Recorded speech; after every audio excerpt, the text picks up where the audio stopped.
कल हम चर्चा कर रहे थे निर्भयता को प्राप्त करने की। हम निडर होकर के अपने मोक्ष मार्ग पर चले, अपनी आत्मा को जानने के पश्चात वह निडर स्थान पर जहाँ पहुँचने के पश्चात किसी भी प्रकार का डर नहीं रहा करता है। इस प्रकार से भावों को प्रकट करते हैं। आगे कहते हैं आत्मा ही परमात्मा कैसे बनता है, इस प्रकार से संबोधन देते हैं। सर्वेन्द्रियाणि सम्यक् सर्वेन्द्रियाणि संयमं स्थिति में तेनन्तरात्मनः यक्षाणं पश्यातो भाति तत्वत्वं परमात्मनः। यहाँ कहते हैं कि सभी इंद्रियों को संयमित करके स्थिरभूत अंतर आत्मा अनंत कारण से क्षण मात्र में स्वरूप को देखने वाले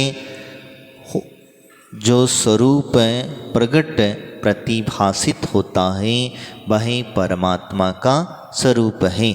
ऐसा उन्होंने यहाँ पर कहा। यानी कहने का मतलब सभी इंद्रियां यानी जो 5 इंद्रियां हैं, इनको क्या करना है? संयमित करना, सीमित करना, इनको बाहर नहीं जाने देना। जिससे बार बार भग जाती हैं, बार बार भटक जाती हैं, अपने रास्ते से सुत हो जाते हैं। तो आदि आदि के माध्यम से वो कह रहे हैं कि इनको अपनी अंतरात्मा को अगर प्राप्त करना है तो स्थिर करना होगा। क्या करना होगा? स्थिर करना होगा। और स्थिर करने के लिए क्या करेंगे? हम स्थिर करने के लिए क्या करेंगे? इंद्रियों को अगर स्थिर करना रहा तो क्या करेंगे? अपने शरीर को स्थिर कर लो, इंद्रियां अपने आप स्थिर हो जाएंगे। नहीं, ऐसा नहीं है। अगर हम इन्हें स्थिरता की प्राप्ति की चाहते हैं तो पहले तो हमें इनको जो बाहर भग रही हैं इनको रोकना होगा और किसी शुभ कार्य के अंदर में इन्हें लगा देना। क्योंकि ये इंद्रियां हैं, कुछ ना कुछ इन्हें काम चाहिए। जैसे मन की व्यवस्था होती है वैसे इंद्रियों की व्यवस्था होती। इन्हें कुछ ना कुछ चाहिए, बिना उसके काम चलने वाला इनका नहीं है। जैसे हम लोग भले खाना खाते हैं, भोजन करते हैं, आदि आदि जो इंद्रिय ये सब मांग रही हैं, कुछ ना कुछ कोई ना कोई इंद्रिय प्रमुखता से आगे बन करके खड़ी है। जैसे घ्राण इंद्रिय, चक्षु इंद्रिय और कर्ण इंद्रिय, अपने आदि आदि जो हैं स्पर्श इंद्रिय। तो ये इंद्रियों को बस में करना, क्या करना है? बस में करना, कंट्रोल करना है। अब इनको कंट्रोल करने के लिए क्या करा? हम डायरेक्टली है तो त्याग करें, या तो उस क्षेत्र का, उस वस्तु का, उस स्थान का त्याग करें तो हमारा काम चल सकता। लेकिन कुछ भी कहो, ये इंद्रियां मानती नहीं है, कुछ ना कुछ इन्हें चाहिए, काम चाहिए। इसीलिए कहा जाता। अब इसके लिए क्या करा जाए? तो हमने जैसे खाने का त्याग किया इंद्रिय को वश में करने के लिए, तो मैंने जैसे बीच में बताया था नीरस खिला दो। भाई इसको खाना ही देना है, भोजन ही देना है तो नीरस दे दो, अपने आप स्टेबल हो जाएगी। कहाँ भागेगी? वो कहेगी, तड़फड़ाएगी जरूर। ये ध्यान रखना। जैसे मछली को जल से बाहर निकालने के बाद क्या होता? तड़पती है ना। बस ऐसे ही इंद्रियां हैं, तड़फड़ाएंगी। क्योंकि ये तड़फड़ाने का मतलब ये होगा कि आपने अगर इसे भोजन नहीं दिया, आपके इस मन पसंद नहीं दिया, बिना नमक का दिया, उबला हुआ दिया, तो कहते अरे बताओ खाने के लिए क्या दिया जा रहा है? उबला हुआ, ये नहीं खाना हमें। एक दिन नहीं खाओ, ठीक है बेटा, दूसरे दिन कितने दिन नहीं खाओगे? एक दिन नहीं खाओगे, 2 दिन नहीं खाओगे, 3, फिर आखिर में खाना तो पड़ेगा कि नहीं खाना पड़ेगा। मैंने एक कहानी बताई थी, एक दामाद जी वाली।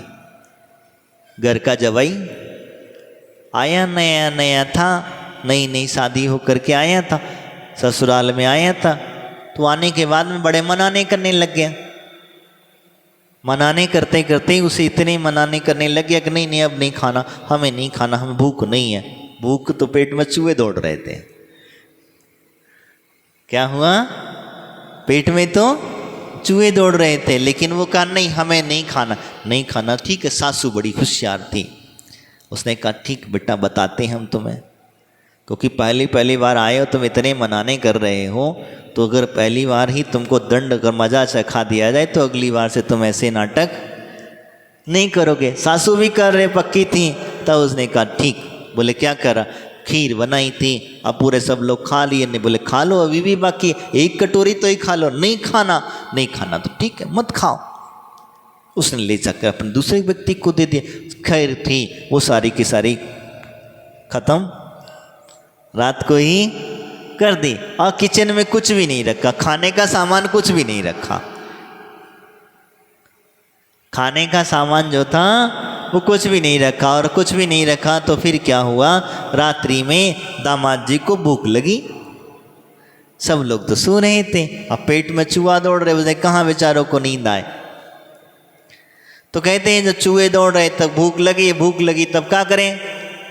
किचन में गए, जाके देखे कुछ तो मिल जाएगा खाने के लिए कम से कम। तो किचन में खटर पटर की आवाज़ आ रही। सासू बड़ी जक्की आई, बोले क्या बात है, कौन घुस गया?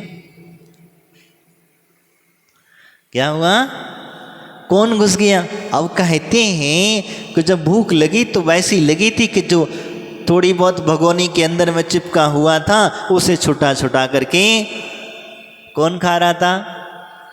दामाद जी जो है उसे छुटा छुटा करके खा रहे थे। तब सासू ने उसे देखा कि अब वह समझ में आया, अब आई अक्ल ठिकाने। सासू चौकी में गई, पूछी बेटा क्या बात है दामाद जी? अब क्या कहें दामाद जी? हाँ कहीं तो परेशानी और ना करें तो परेशानी, तो दोनों भी बातें होती हैं। तब उस बेचारे ने शर्मिंदगी महसूस करके अपनी सासू से कह दिया, अम्मा गलती हो गई मुझसे, अब मुझे भोजन भूख लगी, अब सुबह मिलेगा, अब रात में तो कोई बनाने वाला नहीं है। अब बेचारा दंड तो दंड होता है, क्या करे, कैसे तैसे रात निकालेगा। नहीं, फिर भी दया आ गई उसे, तो एक काम करा, उसने 2-4 लड्डू उसके पास पड़े हुए, तो क्योंकि सब माएँ रहती हैं कहीं ना कहीं कुछ ना कुछ धरे रहती हैं, आदत अपनी कहीं जाती नहीं, बिल्कुल खाली तो किचन इनका मिलेगा नहीं। तो फिर उसने लड्डू पड़े हुए थे, बेटा एक काम करो, ये 2 लड्डू खा लो और पानी पियो और सो जाओ, अब सुबह मिलेंगे। तो इसीलिए कभी भी जो है मना नहीं करना चाहिए। तो कहने का तात्पर्य मेरा वो था कि हम इंद्रियों की चर्चा कर रहे थे, इंद्रियों को वश में करने के लिए। अगर यही बात पहले से ही हमने जान ली होती, समझ ले होते, तो हमें ये तकलीफ, तो उस इंद्रियों की जब चर्चा करते हैं बस में करने की जो है, तो वह इंद्रियों को बस में करता है। अब इंद्रियों को बस में उबला हुआ देना, क्यों देना? कंट्रोल करने के लिए उबला हुआ देना। इन्हें जितना ज़्यादा माल पानी खिलाओगे उतना ज़्यादा क्या होगा? उत्तेजना बढ़ेगी, उतनी ज़्यादा बाहर भागेंगी, ये विशेषता है। लेकिन इनको उबला हुआ देना तो अपने आप के कंट्रोल में रहेंगे। अब कंट्रोल में रखने के लिए यही करना होगा, कम खा लेना, भूख से कम देना, समय पर देना, क्योंकि भूख से ज़्यादा दोगे तो भी नुकसानदायक है। भक्ष्य वश का आदि का हमने ध्यान रखना। ये सब स्थावल करने के यानी कि इंद्रियों को वश में करने का सबसे बड़ा रास्ता हम लोगों के लिए मिला करता है। तो इसीलिए यहाँ पर उन्होंने कहा कि अपनी सभी इंद्रियों को संयमित करना, यानी कि सीमित करना, उन्हें कंट्रोल में रखना। आगे कहें,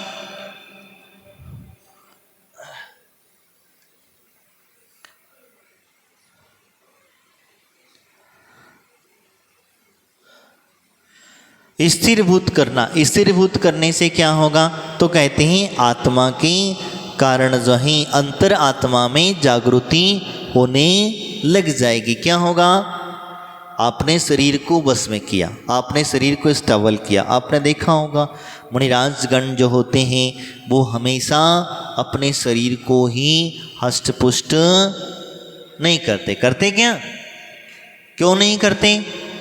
चौके में जैसा मिल गया नमक है, मिर्ची है, उबला है, कच्चा है, पक्का है, जैसा मिल गया वैसा वो खा लेते हैं। क्यों खा लेते हैं? क्योंकि उन्हें इंद्रियों को बस में करना होता है, इसीलिए खाते हैं। नहीं तो फिर अभी देखो, नमक नहीं है, मीठा नहीं है, तीखा नहीं है, मसाला नहीं है, ये नहीं, अच्छा नहीं लग रहा, आदि आदि के भाव बनने लग जाते हैं। तो इससे अपनी इंद्रियां और उत्तेजित हुआ करती हैं, इसीलिए। लेकिन इसमें क्या करना? शरीर सदना चाहिए, इसी के भाव होना चाहिए। तो हमने खाने की बात कर रहे थे, तो हमारे यहाँ कहा जाता है कि जब हम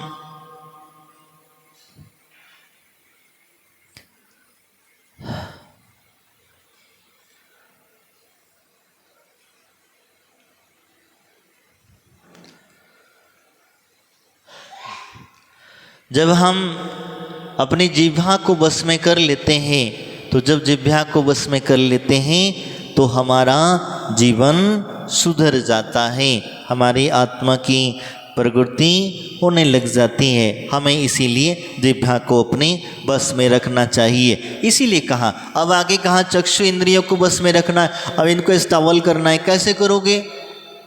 स्थायी करना है, एक जगह से हिलने नहीं देना है। अब इनको अब बहुत घूम लिया इन्होंने बाहर, आंखें हैं और आंखें तो सब कुछ क्या करेंगी? देखेंगी। बस इसमें कुछ नहीं करना, भाव बदल लेना। क्या करना? भाव बदल लेना। अभी तक हमारी आंखों में विकार भाव थे, वासना के भाव थे, गलत परिणति के भाव थे। अब हमने उनको बदल लिया। तो क्या कर दिया? हमने किसी स्त्री को देखने के भाव हुए, तब उसी समय पर अपनी बहन या माता की संकल्पना कर लेना। किसकी? अपनी बहन या अपनी माता की परिकल्पना उसके अंदर में करने लग जाना। ये मेरी माता है, ये मेरी बहन है। अपने आप जो परिणाम बिगड़े हुए थे, आंखें जो घूम चुकी थी, वो घूमेगी नहीं, संयमित होती चली जाए, सीमित होती चली जाए। इसी प्रकार से ये व्यवस्थाएं हुआ। लेकिन हम लोग क्या करते हैं? और उनको उत्तेजित करते हैं। और उत्तेजित करने के लिए क्या करते हैं? हम राग भाव से देखते हैं, राग की व्यवस्था समझते हैं। तो राग भाव आदि के माध्यम से हम और ज़्यादा भटक जाते हैं। इसी प्रकार से कहा कर्णेंद्रिय हमें बहुत सुंदर से, हम जो गाने आदि सुनते हैं, फिल्मी के पिक्चरों के गाने सुनते हैं, इसकी जगह पर क्या करना? क्या सुनना? स्तुति सुनना, भजन सुनना। तो अपने आप ठीक है, उसने मांगा लेकिन हमने उसे बदल करके दे दिया। जो मांगा उसे वो नहीं दिया, और जब जो मांगा वो नहीं दोगे तो अपने आप कल मिले क्या खाओगे भूखी रुकी। जब किसी व्यक्ति को भूख लग जाती है, तेज भूख लग जाती है, तो क्या होता? कुछ भी खाने लग जाता है। यानी कि वो नमक मिर्ची से रोटी भी अगर उसे, सूखी रोटी भी अगर उसको दे दोगे तो वो भी उसे बड़े स्वाद से खा लेगा। ये नहीं कहेगा कि सब्जी चाहिए, दाल चाहिए, ये चाहिए, भाती चाहिए, ये चाहिए। और अगर भरपेट हो तो अच्छे अच्छे पकवान में भी विकार निकाल दे, गलत निकाल। अरे ये अच्छी बनी नहीं, इसमें ये तो कम है, इसमें ये तो कम। तो ये कहने का तात्पर्य यही होता। इसीलिए अपने शरीर को भूखा रखो, अपने आप क्या होगा? खा ले। आँखों की दृष्टियों को बाहर मत जाने दो, अपने आप इनको कंट्रोल, अपने आप से कंट्रोल में। एक दिन 2 दिन होगा तकलीफ, ऐसा नहीं होगी, तकलीफ होगी, क्योंकि उसको स्थायी करने में तकलीफ हमें धीरे धीरे करके जब तकलीफ करेंगे, तकलीफ होगी। 1 दिन होगी, 2 दिन होगी, 3। जब उसे मिलेगा ही नहीं तो फिर क्या करोगे? जब उसे मिलेगा ही नहीं। देखने की बातें आई, देखना है, क्या देखना है? तो अच्छा देखो, हाथी देख लो। जैसे मैंने बताया था, अंधों को हाथी दिखा दिया, ठीक है, तुम्हारी इच्छा पूरी हो गई। लेकिन उन्होंने क्या गलत कर दिया? किसी ने सूपा बना दिया, किसी ने रस्सी बना दिया, किसी ने खंबा बना दिया, किसी ने कुछ बना, तो ऐसा हो जाता है, इसमें कोई गलत नहीं। तो मैं आपसे चर्चा कर रहा था कर्णेंद्रिय की। कर्णेंद्रिय क्या कहती हैं? तो वो कह रही हैं भैया सुनो, मैं नहीं कहता ना सुनो, लेकिन किसको सुनो? किसको सुनो? भजन आदि हैं, स्तुति आदि हैं, आदि पाठ आदि हैं, इनको सुनो, आपका मन भी लगा रहेगा, पुण्य का संचय होगा, कर्म निर्जना होगी और कर्णेंद्रिय तुम्हारी बाहर, कर्णेंद्रिय तुम्हारी बाहर नहीं जाएगी। यही कारण समझना। हम लोगों ने क्या किया है, आजकल हम लोग जो है नए नए अश्लील गाने सुनने चालू कर दिए, हिंदी पिक्चरों के गाने, अंग्रेजी पिक्चरों के गाने, नहीं जाने आजकल तो कैसे कैसे गाने बजने लग जाते हैं, उनको सुनने लगे और बड़े आनंदित होते हैं, आनंद मनाते। संगीत की दुनिया का हमें बहुत आनंद आता है। मैं कहता हूँ हाँ, होना चाहिए। संगीत से हमारे शरीर के अंदर में एक अलग सी लहर उठती है, लेकिन वो संगीत अच्छा होना चाहिए, सही होना चाहिए। शास्त्रीयता को, शब्दों को और धुन जो है उसकी अगर सुंदर होगी तो हमें फ़ायदेमंद होगी। इसमें कई एक संगीत और भी है, जो कौन सी चाल है देखो हम भूल रहे हैं। उस चाल को, उस संगीत को बजने के बाद में आपके शरीर के रोग भी चले जाते हैं। हाँ ऐसा है। आपके अगर उस संगीत की धुन अगर आप सुन लें तो आपके शरीर पर बहुत बड़ा फर्क पड़ता है। साधारण सी धुन अगर हम सुन लें, भक्ति की धुन हम सुन लें और आप ध्यान से सुन लीजिए, आप नई नाचने वाला, नई भक्ति करने वाला वह भी नाचने और गाने लग जाएगा। एक जगह तो हम देख रहे थे कि बड़ी जोर जोर से नृत्य कर रहा था, नाच रहा था।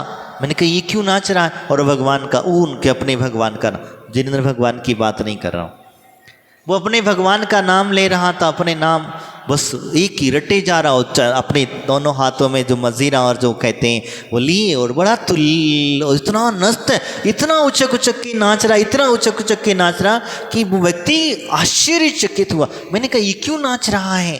बोले अभी रुको, अभी 5 मिनट रुको, देखो इसको। बोले कि वो ऐसा तल्लीन हुआ, ऐसा तल्लीन हुआ, कहते हैं कि उसे अपने शरीर का भी भान नहीं रहा। वो कहाँ गया? वो संगीत में डूब गया, उस नाम में डूब गया, उस परमात्मा में के अंदर में डूब गया। इनकी हमारे यहाँ परंपरा है हिंदू संप्रदाय के अंदर में, राधे कृष्णा वालों की। राधे कृष्णा वाले जो होते हैं, राधा कृष्णा जो जपते हैं, वो लोग ऐसे ही नाचते हैं और जपते, नाम जपते रहते हैं, वो संगीत बजता रहता है। और देखना वो खुद ही बजाएंगे, दूसरा नहीं बजाएगा, खुद ही बजाएंगे, खुद ही नाचेंगे और खुद ही उसमें डूब जाएंगे। और ऐसे डूब जाते हैं, बड़े आनंद आता है उनसे। जब लास्ट में पूछो तुम ऐसा क्यों करो, इतनी कुछ काहे कूदी मार रहे थे? तो कहते हैं जितना आनंद यहाँ आ रहा था अब बैठने में नहीं आता। तो भक्ति का आनंद, इसीलिए हम लोग क्यों कहते हैं आपसे कि भगवान के समक्ष भक्ति करो और वो भक्ति करो। ऐसी भक्ति करना जैसे सौधर्मेंद्र ने भगवान के सामने भक्ति करी, 10 भव का वर्णन पूरा का पूरा भगवान के सामने लिखा दी, तब भी वो उसका जो तांडव नृत्य है तब भी बंद नहीं हुआ। इतनी भक्ति में तल्लीन हो जा, नीलांजना की तरह भक्ति करो। ऐसी तल्लीन हो गई कि मृत्यु भी होगी तब भी उसे पता ना चला। तुम लोग तो क्या दिखावटी भक्ति करते, थोड़ा बहुत कर लेते हो। तो ये संगीत की व्यवस्था, तो इसी हमें हमारी कर्णेंद्रिय को जो बाहर जा रही थी, किसी की गाली गलौज सुन रही थी, किसी के बारे में गलत सलत सुन रही थी, दूसरों की निंदा सुन रही थी, इस निपटना करके और गलत संगीत को सुन रही, अश्लील संगीत को सुन रही थी, उसको ला करके आपको भगवान की भक्ति में लगा देना है। आपके कर्ण शुद्ध हो जाएंगे, कर्ण इंद्रियां जागृत हो जाएं। और जब कर्ण इंद्रियां जागृत हो जाएंगी तो आप ध्यान रखना, एक सुई की भी आवाज़ कहीं गिर जाती है अगर आपके कुछ मीटर्स पर, तो आपको वह भी यहाँ से बैठे बैठे सुनाई दे जाता है कि देखो वैसा हो रहा है। एक कर्ण इंद्रियों की जागृति की अवस्था है। कई लोगों को हमने देखा है जमीन को स्पर्श करके, कान को लगा करके, कान ऐसा करके सुन लेते हैं, यानी कि कहीं कोसों दूर होने वाली घटना का भी वो श्रवण कर लेते हैं। तो ये कैसे कर पाते हैं? तो कहते हैं उनकी कर्णेंद्रियां जो होती हैं वो जागृत हुआ करती हैं, और जब जागृत होती हैं तभी वो सुनाई देता है। ऐसे सुनाई कितनी छोटी सी छोटी सूक्ष्म से सूक्ष्म बात करोगे तब भी वह सामने वाला व्यक्ति सुन लेता है। कई बार आप लोग कहते तुमको कैसे पता चला? हमने तो तुम्हारे सामने कोई बात कही नहीं, तुमसे कोई चर्चा करी नहीं, तुम्हें कैसे जानकारी मिली, तुम्हें कैसे समझ में आया? तो यही कारण था, यानी कि आपकी भाषा, आपकी बात कर्णेंद्रिय ने श्रवण कर। इसीलिए तो कहते हैं दीवाल को भी कान होते हैं। होते कि नहीं होते?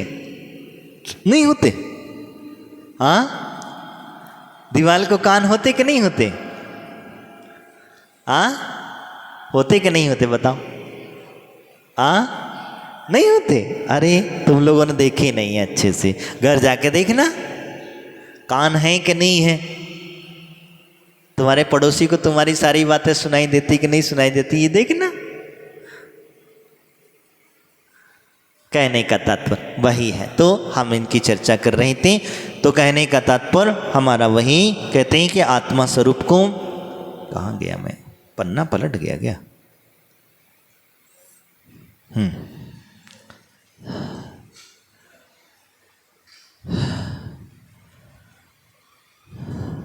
अब इनको जब बस में कर लोगे तब क्या होगा, ये चीज समझिएगा। अपने आत्मा को देखने लग जाएगा। क्या दिखेगा? दिख रहा है कभी? अनुभव किया है? नहीं किया ना? तो तुमने अपनी इंद्रियों को बस में ही नहीं किया तो कैसे होगा जी? कब तक मन है, मन को बस में नहीं किया तो कैसे आप अपनी आत्मा को देख पाएंगे? तब आत्मा को देखना है तो हमें ये बाह्य वातावरण को कंट्रोल करना होगा। करना पड़ेगा कि नहीं? किसको किसको करना है बताओ? किसे किसे आत्मा देखनी है? अपनी अपनी आत्मा देखनी कैसी है, क्या है? तो ये ध्यान का विषय है। जब आप कंट्रोल करेंगे, अपने इंद्रियों को स्टेबल कर लेंगे, स्थायी कर लेंगे, तो फिर आत्मा के अंदर में आप डूबने लग जाएं, आत्मा आपको अपनी नज़र आने लग जाएगी। ये ध्यान रखना, अपनी आत्मा स्वयं को नजर आने लग जाएगी। और यही कारण है आत्म तत्व को, स्वरूप को हम प्राप्त होने लग जाएंगे। धीरे धीरे करके आत्म स्वरूप हमारा प्रकट, जैसे जैसे तुम स्थायी होगे वैसे वैसे तुम्हें तुम्हारे आत्मा का स्वरूप नजर आने लग जाएगा। आगे क्या कहते हैं? तो वो आत्मा का स्वरूप जब आने लग जाएगा तब जाकर के तुम्हें आत्मा अनुभूति होगी। जब तक आत्मा नहीं दिखेगी तब तक आत्म अनुभूति होने वाली नहीं है। उसी के बारे में यहाँ पर संबोधन करते हैं। कहते हैं या परमात्मा साईवो हम ये हो हम स परमात्मस्तः अहमेव मयोपस्यो नान्या कश्चिदिति स्तुति। जो कोई उत्कृष्ट आत्मा और परमात्मा वह ही मैं हूँ। अब क्या भावना भानी है? आत्मा और परमात्मा मैं ही हूँ, कोई दूसरा नहीं है। ऐसा है, तुम ही परमात्मा हो। ये तो गड़बड़ काम हो गया। हुआ कि नहीं हुआ? आत्मा कपड़ा वाला तो नहीं होता, परमात्मा जो है, आत्मा तो हो सकता है, परमात्मा नहीं हो सकता। हमारा परमात्मा तो खास करके होता ही नहीं है।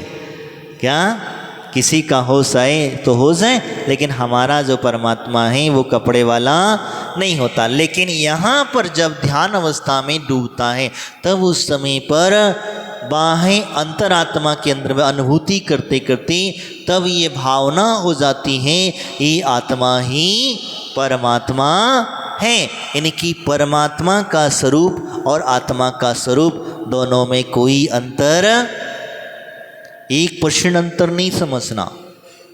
जैसी कर्म रहित आत्मा सिद्धों की है वैसी ही आत्मा हमारी भी है। लेकिन वह असर इतना है कि हमारे ऊपर आवरण पड़ा हुआ है, इस वजह से हम अपनी आत्मा को देख नहीं पाते हैं, प्रकट नहीं कर पाते हैं, यही चर्चा होती। तो वो कहते हैं उत्कृष्ट आत्मा या परमात्मा वही मैं ही हूँ, मैं हूँ, कोई दूसरा नहीं है। तथा जो मैं आत्मा हूँ वही परमात्मा है। मैं आत्मा हूँ वही परमात्मा है, दूसरा कोई परमात्मा। कितनी बड़ी बात कह दी। यानी कि परमात्मा कोई दूसरा नहीं है, तुम ही परमात्मा। और स्वयं को जब परमात्मा मानने लग जाओगे तो फिर पूजा किसकी करोगे? हाँ, किसकी करोगे? जब स्वयं को ही परमात्मा मान लिया है, भगवान मान लिया है, तो फिर पूजा किसकी करोगे ये बताओ? स्वयं की करोगे कि नहीं करोगे? कर रहे हम भविष्यकालीन तीर्थंकरों की, भविष्य भविष्य वर्तमान आदि हम जो भावनाएं भाते हैं उस समय पर ये सब क्या है? भूत में निकल गया, भविष्य वर्तमान जो है चल रहा है। भविष्य में होने वाले तीर्थंकर हमारे जो होते हैं तब उसमें किकात में हो सकता है हमारा कोई पुण्य कर्म का उदय जाग जाए, नंबर लग जाए, जल्दी लग जाए। तो हमने अपनी पूजा करी कि नहीं करी? बताओ, करी कि नहीं करी? नहीं करी। डिस्टर्ब हो गए महाराज, कुछ समझ में नहीं आ रहा, कहाँ कहें, हाँ करें कि ना करें? ऐसा ही कुछ हो रहा है। मन के भाव थोड़े थोड़े समझ में आ रहे हैं कि कहें तो क्या कहें। हाँ, हमने अपनी ही पूजा करते हैं और करना चाहिए, इसमें कोई वो नहीं। लेकिन हम अपने स्वरूप की पूजा कब करते हैं? जब हम उस अवस्था को प्राप्त हो जाते हैं। अब जैसे मान के चलो हम लोग नमो लोई सब श्रावणम का जाप करते, हम भी जाप करते, तो हम अपनी जाप कर रहे कि नहीं कर रहे? नंबर लगा कि नहीं लगा होगा? हाँ, आचार्य का जाप करते, उपाध्याय का जाप करते, तो नंबर लगा कि नहीं लगा? तो हम स्वयं अपनी पूजा करें कि नहीं करें? करी कि नहीं करे? बताओ। तुमको क्या लगता है कि मैं मेरा नाम उच्चारण करके ही जाप करूंगा तभी में मेरी पूजा होगी? नहीं, मैं सामूहिक रूप से हम जब भावना भाते देश से राष्ट्र से पुरस से राज्ञा करो तो शांति भगवान जन। किसकी शांति? हाँ, मैं सारे देश की, राष्ट्र की और साथ में, और मैं देश और राष्ट्र से बाहर तो है क्या? मैं देश और राष्ट्र से बाहर नहीं हूँ। जब मैं देश राष्ट्र से बाहर नहीं हूँ तो फिर मेरी शांति हुई कि नहीं हुई? तो फिर मुझे अलग से शांति करने की क्या जरूरत है? लेकिन भाव है, वो कहता नहीं, मैं तो मेरी अलग से शांति करूँगा तभी मेरे मन में शांति होगी। लेकिन जो व्यक्ति सभी जीवों की शांति की कामना करता है उसके जीवन में शांति अवश्य हो जाती है। जो व्यक्ति अपने स्वयं पर्सनल जीवन में शांति पाने की भावना बात है उसके जीवन में हो अथवा ना हो, इसकी कोई गारंटी नहीं है। ऐसा ही होना चाहिए और वास्तविकता है भी वही व्यवस्थित है। तो हम चर्चा कर रही थी, वह मैं ही हूँ, परमात्मा मैं ही हूँ, कोई दूसरा नहीं है।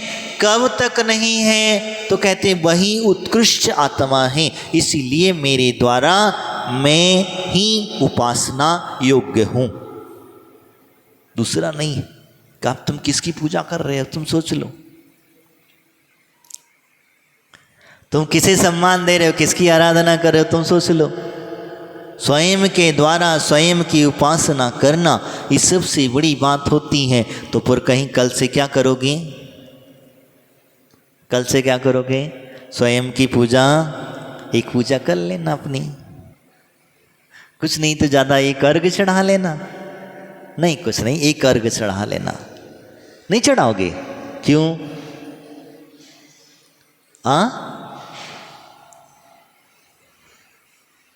इसका मतलब तुम्हारे ऊपर विश्वास नहीं है।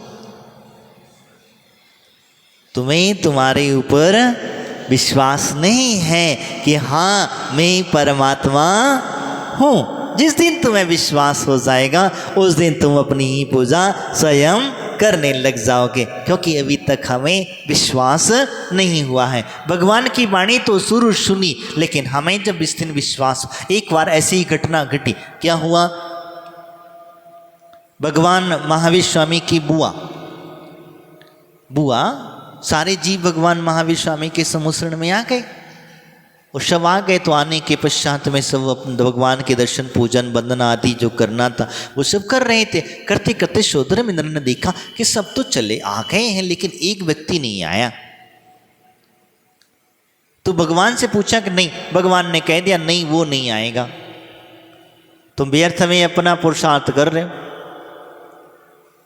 अब ये दिगंबर में है कि श्वेतांबर में कहानी है मुझे नहीं पता। तो वो कहते तुम व्यर्थ में परेशान हो रहे हो, मत जाओ। लेकिन वो कह नहीं मैं तो जाके रहूंगा, बुआ को लाके रहूंगा। माना ना, इंद्र चला गया। इंद्र चला गया तो जब जाकर के पहुंचा और जाकर के बुआ से कहा चलो भगवान का समुद्र आया है, आपने दर्शन नहीं किए, मैं अपने विमान में बिठा करके आपको लेकर के चलता हूँ और भगवान के दर्शन कराने के लिए। तो उस समय पर जब कहते हैं कि ठीक है, उसने कहा बहुत जिद करी, नहीं माने बुआ, नहीं मानी। वो कहते हैं अंदर गई और अंदर सुई ली और अपनी आंखें फोड़ ली और कहा चलो अब ली चलो। वो क्यों नहीं जाती चाहती थी? क्योंकि वो भगवान महावीर स्वामी को भगवान नहीं मानती थी, इसीलिए वो जाना नहीं चाहती थी। क्योंकि वो जानती थी कि इस बच्चे को, इस बालक को मैंने अपनी गोद में खिलाया है, लालन पालन किया है, मैंने इसकी देखरेख की है, और ये तीर्थंकर, ये भगवान कैसे बन सकता है? असंभव। उसे विश्वास नहीं था। ऐसे ही हमें भी विश्वास क्या है? हमें भी विश्वास नहीं है, नहीं होता। बहुत टाइम लग जाता, कई जन्म लग जाते हैं अपने आप को अपने ऊपर विश्वास करने में। एक भाव के अंदर में इतना विश्वास नहीं होता कि हाँ मैं भगवान हूँ। और जिस दिन तुम्हें भगवान बनने के भाव आ जाएंगे कि हाँ मैं भगवान हूँ, उसी दिन समय से तुम्हारे अंदर से कर्म विदा होना चालू हो जाएंगे, कर्म ढीले पड़ना चालू हो जाएंगे। क्योंकि जब तक तुम्हारे कर्म ढीले नहीं पड़ेंगे, लेकिन वो अवस्था होगी, इस अवस्था में नहीं, आपको इस अवस्था में आना पड़ेगा, तब जा करके आप उस परम पद को प्राप्त कर पाएंगे, तभी जा करके अपने भाव स्थिर हो पाएंगे। अगर हम श्रावक में भावों को, अपने आप को हम मान सकते हैं, भगवान मान सकते, परमात्मा मान सकते, लेकिन आपके ऊपर अभी राग पड़ा हुआ है, 24 प्रकार के परिग्रह पड़े हुए हैं। जब तक ये परिग्रह हमारे साथ में लगा है, क्रोध, मान, माया, लोभ आदि जब लगा है, तब तक हम संसारी आत्मा ही रहेंगे, परमात्मा। लेकिन निश्चय की दृष्टि से जब देखोगे तो आप आत्मा ही परमात्मा हैं। अप्पा सो परमप्पा, ऐसा प्रमाण आया है। अप्पा सो परमप्पा, यानी आत्मा ही परमात्मा है, ऐसा आचार्य भगवंतों ने कहा है। तो हम आचार्य भगवंतों की बात को भी जुटला नहीं सकते हैं, उनकी बात को भी हम गलत नहीं कह सकते, हम भी सिरोधार मानते। क्योंकि ये वाणी भगवान की वाणी, किसकी है? भगवान की वाणी है। और भगवान ने जो जो देखा, जैसा जैसा देखा, वही हमारे आचार्य आदियों ने उसका ग्रंथों के रूप में रचना आदि करी। गंधर आदि परमेष्ठी ने सूत्र के माध्यम से हमें संबोधन दिया, ये सारी व्यवस्थाएं हमको समझाई। तो यानी कि हम अपनी ही उपासना कर सकते हैं। कर सकते कि नहीं कर सकते? कर सकते हैं। और करना एक अर्घ रोज अपना चढ़ाना, क्या? एक अर्घ अपना चढ़ाना। देखो तो सही मजा, कुछ नहीं होगा। अपने अंदर देखो, तुम लगेगा कि मैं अपने अंदर से जो कर्म है वो विदा होने लग जाएंगे, और आपको लगेगा कि मैं जब परमात्मा हूँ तो मैं कोई गलत काम कैसे करूँगा। परमात्मा कोई गलत काम करता है क्या? गलत व्यवस्था काम करता क्या? घर गृहस्थी आदि में फंसा है क्या? परिग्रह आदि है क्या? तो ऑटोमेटिक तुम्हारा परिग्रह छूट जाएगा, जल्दी से छूट जाएगा। जिसको जिसको छोड़ना है वो अपना अपना अर्घ चढ़ा लेना, जिसे नहीं छोड़ना है न चढ़ाना। तो यहाँ पर क्या है? मैं उपासना योग्य हूँ, कोई दूसरा नहीं है। इस प्रकार अपने में ही आराध्यक और आराधक, आराध्य और आराध्य की भाव की स्थिति व्यवस्था है। ऐसे हमारे आचार्यों ने कहा है कि आराध्य और आराधक दोनों एक ही हैं, अलग अलग नहीं है, दो नहीं है। दो करोगे तो गड़बड़ा जाएगा। जहाँ दो करोगे वहाँ सब कुछ गड़बड़ा। मैं ही हूँ, आराधक भी मैं ही हूँ और आराधक भी मैं ही हूँ। बस ये भाव हमारे अंदर में आ जाएंगे तो हमारे कर्म हमसे विदा होने लग जाएंगे। आज इतना ही, आगे की चर्चा हम आगे करेंगे इन्हीं भावनाओं के साथ। बोले महावीर भगवान की, आचार्य गुरुदेव श्री फूल सागर जी महाराज की, द्वादशांग जिनवाणी माता की।